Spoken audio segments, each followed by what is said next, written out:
Hi అండి, నేను doctor personality Suman, children specialist. ఇక సమ్మర్ సీజన్ స్టార్ట్ అవుతుంది. అప్పుడే చికెన్ పాక్స్ కేసులు వచ్చి మొదలైనట్టు.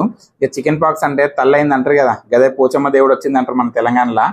ఏదో వెనకట వైరస్లు బ్యాక్టీరియాలు ఏంటివో తెలియని టైంలో మన వాళ్ళు దానికి ఒక పేరు పెట్టుకున్నారు. బట్ అసలు ముచ్చట ఏంది అంటే అదొక వైరస్ అన్నట్టు. దాని పేరు వ్యారిసెల్లా అంటారు. ఇక మన వాడుక భాషలో చికెన్ పాక్స్ అంటాం అన్నట్టు.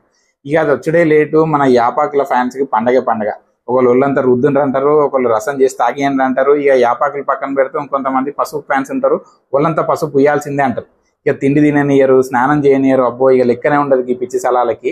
ఫస్ట్ గిసొంటి చెప్పేటోళ్ళు అందరినీ మీ ఇళ్ళకి రానియకుండ్రి. అండ్ ఇవన్నీ వినకుండా రోజు మంచిగా స్నానం చేపియండ్రి.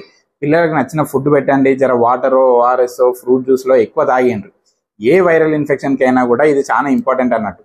అండ్ ఇంట్లో వేరే వాళ్ళకు కూడా దూరంగా ఉంచి ఐసోలేట్ చేసే కథలు చేయండి. ఎందుకంటే ఇది ర్యాషెస్ వచ్చుడు ఆగేంత వరకు కూడా వేరే వాళ్ళకి స్ప్రెడ్ అయితేనే ఉంటుంది. అండ్ ముఖ్యంగా ఒకసారి మీ పీడియాట్రిషియన్ చూపియండి. ఆ దురద తగ్గడానికి మెడిసిన్స్, లోషన్స్ రాస్తారు. అండ్ ఈ చికెన్ పాక్స్కి వ్యాక్సిన్ కూడా ఉన్నది అన్నట్టు. అది వేపించే పని చేయండి. 2 డోసులు ఉంటాయి. ఫస్ట్ డోస్ వచ్చేసి 15 నెలలకు స్టార్ట్ అవుతుంది. మళ్ళీ 3 నెలలకు ఇంకో dose వేసుకోవాలన్నట్టు.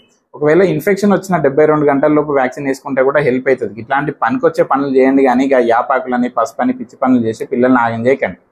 Okay, thanks for watching.